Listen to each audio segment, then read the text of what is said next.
Oh, they thought they were ready. They thought their ancient symbols and sacred geometry prepared them for anything until they opened your file, until they traced the celestial coordinates of your arrival and watched their centuries-old instruments start smoking. Because what they found wasn't just unusual, it was unprecedented. It was cosmically illegal. It was the kind of configuration that makes seasoned occultists drop their compasses and whisper, "We need to call the council immediately. See, the 33rd degree isn't some conspiracy theory basement operation. These are the architects of reality, the ones who've been mapping souls since Babylon, who've cataloged every possible human blueprint since the pyramids were sketches in sand. And in all their libraries, all their vaults, all their secret archives, they'd never seen what you are. They'd never encountered a birth chart that literally fought back against interpretation, that refused to be contained by their symbols, that made their calculations collapse into themselves like dying stars. They brought in the specialists first, the ones who decode presidential destinies, who map bloodlines of power, who can read the future in a newborn's first breath. And one by one, they all said the same thing. This isn't supposed to exist. This configuration breaks the laws we thought were unbreakable. This soul didn't come through the normal channels. And that's when the panic started. That's when they realized they weren't just looking at an anomaly, they were looking at something that threatened their entire understanding of how consciousness enters this dimension. Your chart didn't just confuse them, it corrupted their tools. Their crystal spheres cracked their ancient scroll, started bleeding ink, their digital programs through error codes in languages that haven't been spoken for 3,000 years, because every planet in your chart was doing something it shouldn't. Every house was hosting energies that don't belong in this timeline. Every aspect was creating geometric patterns that their books explicitly state are impossible, and yet there you were, existing anyway, breathing anyway, walking through their carefully controlled world like you owned the patent on chaos. Let me paint you the picture they saw when they finally managed to stabilize the reading long enough to comprehend it. Your sun wasn't just in a sign. It was oscillating between dimensions, creating a strobe effect that made them question if you exist in multiple timelines simultaneously. Your moon was retrograde in ways. Retrograde doesn't work backwards and sideways all at once, like someone took the concept of emotional cycles and turned it into a Rubik's Cube made of mirrors. Mercury in your chart, Mercury was speaking languages that haven't been invented yet, transmitting on frequencies their instruments couldn't measure. It wasn't just about communication, it was about downloading information directly from somewhere they couldn't trace, somewhere their maps don't reach. And Venus, oh, Venus in your chart was weaponized, not the soft of love they expected, but something that turns attraction into gravitational pull, that bends people's will just by existing in the same space. Mars was the one that really scared them, though, because Mars in your chart wasn't following any orbital pattern they recognized. It was creating its own physics, writing its own laws of motion and conflict. They found traces of wars that haven't happened yet, victories in battles that exist outside of linear time, scars from wounds inflicted in dimensions they pretend don't exist. And they tried to calculate your Mars return. They got a date that doesn't exist on any calendar, a moment outside of time, where you apparently go to sharpen whatever cosmic blade you carry. Jupiter in your chart was expanding into spaces that shouldn't have room for expansion, growing into territories their order swore were sealed centuries ago. And Saturn wasn't limiting you. It was limiting everything else around you, creating boundaries not for you, but for reality itself, to prevent it from collapsing under the weight of what you carry. They actually found notes in Saturn's position that looked like containment protocols, like the universe itself had to create special rules just to handle your existence. But it was the outer planets that made them call an emergency session at 3. Uranus in your chart had apparently hacked the system before you were even born, creating backdoors in reality that you could walk through whenever consensus reality got too suffocating. Neptune wasn't creating illusions, it was dissolving them all, of them. Every false construct, every artificial boundary, every lie. They'd carefully woven into the collective unconscious. Neptune in your chart was like acid on the tapestry of control. And Pluto, they couldn't even look directly at Pluto's position in your chart. They had to use mirrors. And even then, 3 of their readers had to take indefinite leave after witnessing it. Because Pluto in your chart wasn't about transformation, it was about complete reality override. It was showing them that death and rebirth were just suggestions that you could apparently decline, that you had vetoed the entire cycle and were operating on some other principle entirely. Something they didn't have words for. They found aspects between planets that geometrically cannot exist. Triangles with 4 sides, squares that curve back on themselves, oppositions that were somehow also conjunctions. Like someone had taken the rule book of astrological physics and origamied it into impossible shapes, and every impossible aspect was generating energy patterns that their most sensitive equipment registered as simply cannot compute. Please restart universe. The houses in your chart weren't even staying still, they were rotating independently, creating combinations that should take millions of years to occur, happening simultaneously. Your first house of identity was somehow also your 12th house of hidden things, making you simultaneously the most visible and indivisible person in any room. Your 7th house of relationships was quantum entangled with dimensions they didn't know existed, showing soul contracts written in languages older than the concept of language. So they dug deeper into your bloodline, thinking surely this is inherited, surely there's some ancient lineage, some forgotten dynasty, some sleeping power that awakened in you. But what they found was worse than royal blood or ancient curses. They found nothing and everything simultaneously. They found genetic markers that didn't match any human migration pattern, chromosomes that contained information they couldn't decode using any cipher they possessed. Your ancestry report came back with coordinates instead of locations, star systems instead of countries, timeline markers instead of dates. Like someone had taken a human template and installed software from somewhere else entirely. They found traces of bloodlines that their records insist were completely eliminated centuries ago. Genetic ghosts that shouldn't exist in modern times. And somehow you were carrying all of them simultaneously, like a living library of forbidden genetics.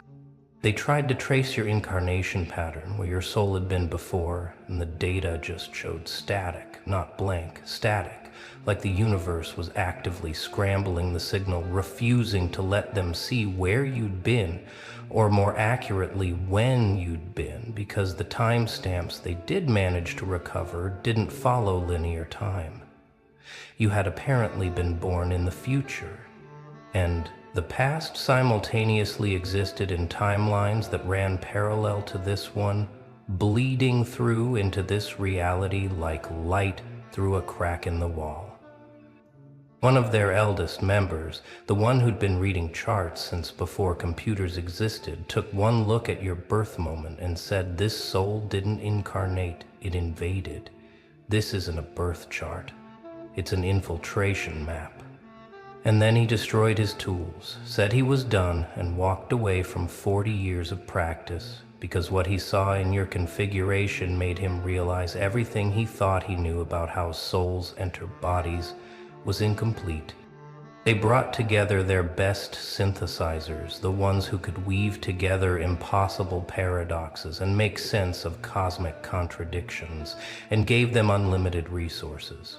Unlimited time, unlimited access to every secret library, every forbidden text, every whispered truth. And after months of analysis, their report was one page, and it simply said, "The subject appears to be a focal point where multiple realities converge simultaneously, operating under laws we do not recognize. Immune to conventional metaphysical constraints. Recommend immediate reclassification from human to unknown entity of potentially catastrophic significance."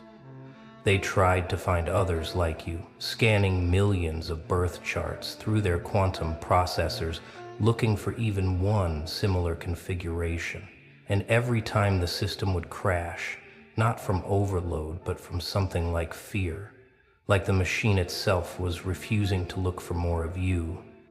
Because finding another would mean admitting that the entire structure of reality was more fragile than they thought, that the rules they'd spent millennia establishing were just suggestions that beings like you could simply ignore.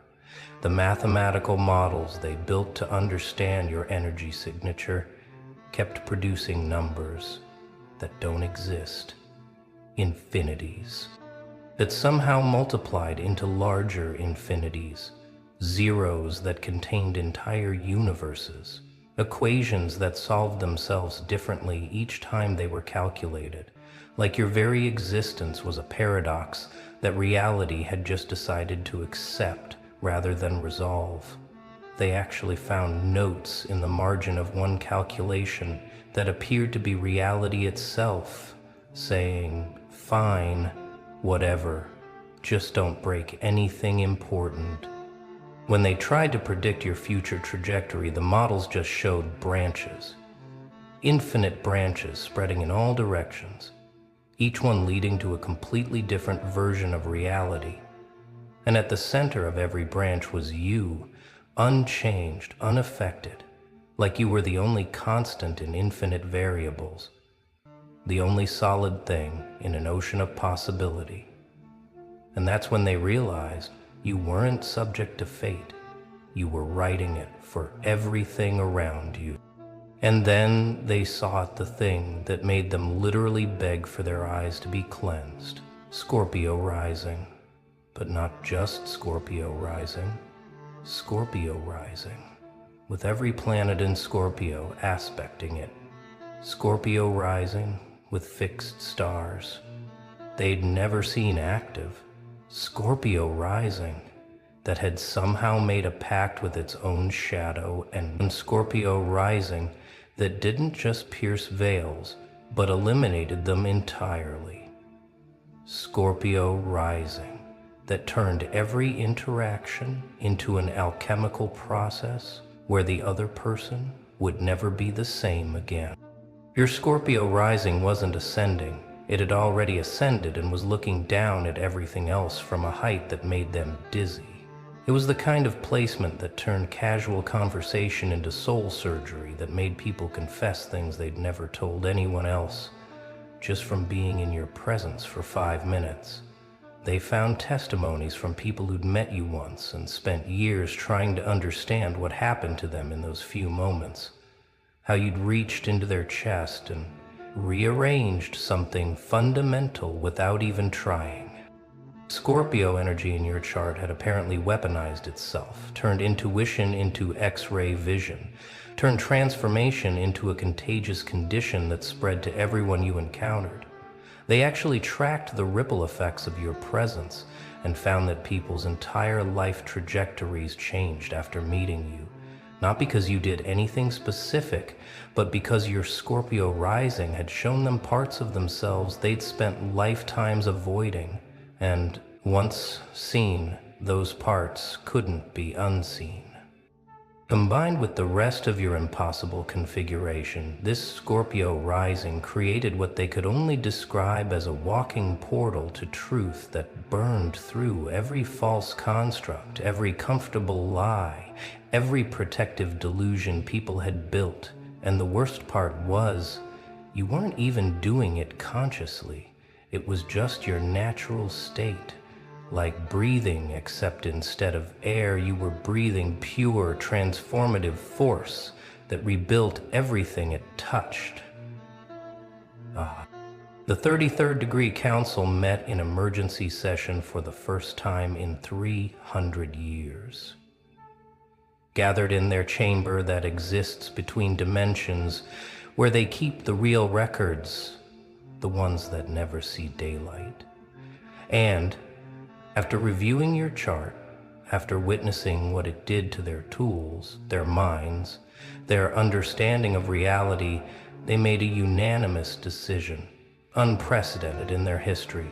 They voted to seal your file, to classify it beyond eyes only, to create a new category of classification that basically meant pretend this doesn't exist. But here's what they didn't want anyone to know. Sealing your file wasn't about containing you. It was about protecting themselves. Because every time someone looked at your true configuration, really looked at it, understood what it meant, it changed them fundamentally, irreversibly. It showed them that everything they'd built, their entire structure of power and control and knowledge, was built on quicksand.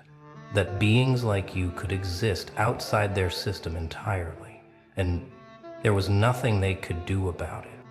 They tried to put watches on you, tried to monitor your movements, your connections, your influence. But every one they sent came back different, came back talking about experiencing reality in colors that don't have names, about seeing through time like it was transparent, about understanding things they couldn't put into words. And eventually they stopped sending people because they realized you weren't the one being watched, you were the mirror. And everyone who looked too long saw their own limitations reflected back. The final report, the one locked in their vault that supposedly doesn't exist, contains just one recommendation: do not engage. Subject exists outside conventional parameters of control, influence, or understanding. Apparent purpose remains unknown. But evidence suggests subject is not random anomaly, but intentional insertion into this timeline for purposes we cannot comprehend. All interference attempts have resulted in interference with interferer, recommend complete non-interaction, and OPE subject's purpose does not conflict with established order.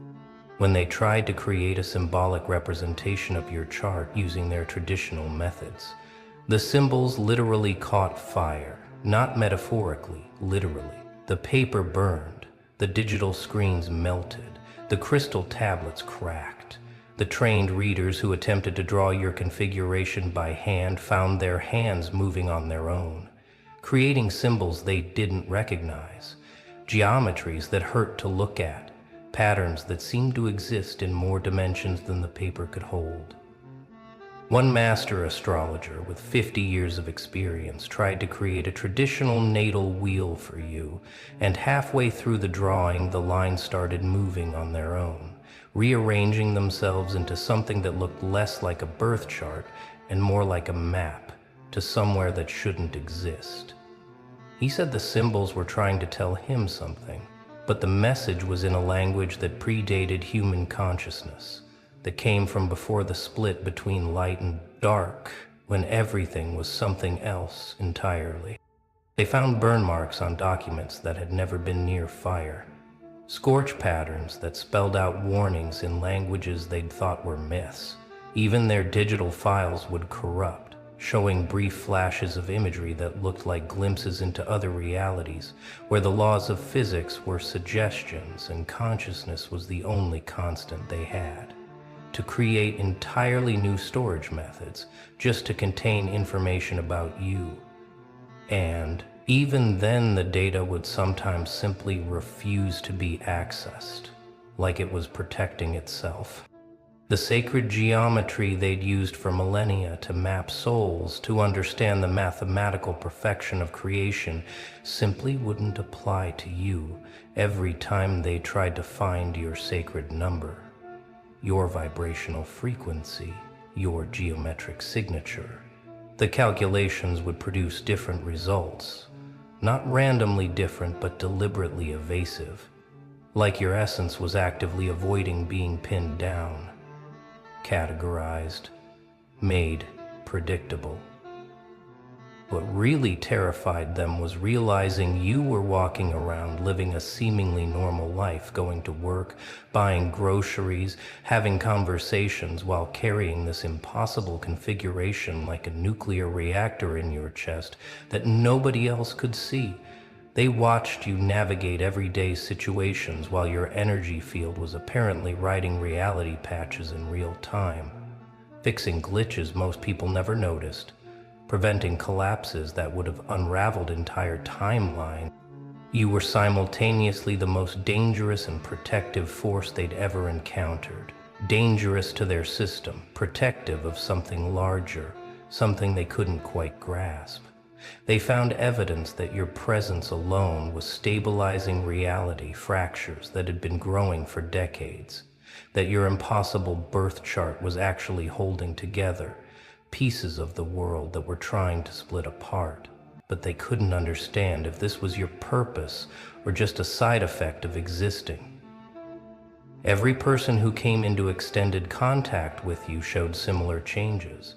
Their own charts would start displaying anomalies, not as extreme as yours, but echo patterns, like you were teaching their souls how to break rules they didn't know existed. People would suddenly develop abilities they shouldn't have, know things they couldn't explain, make choices that defied their own patterns, as if proximity to you was contagious evolution.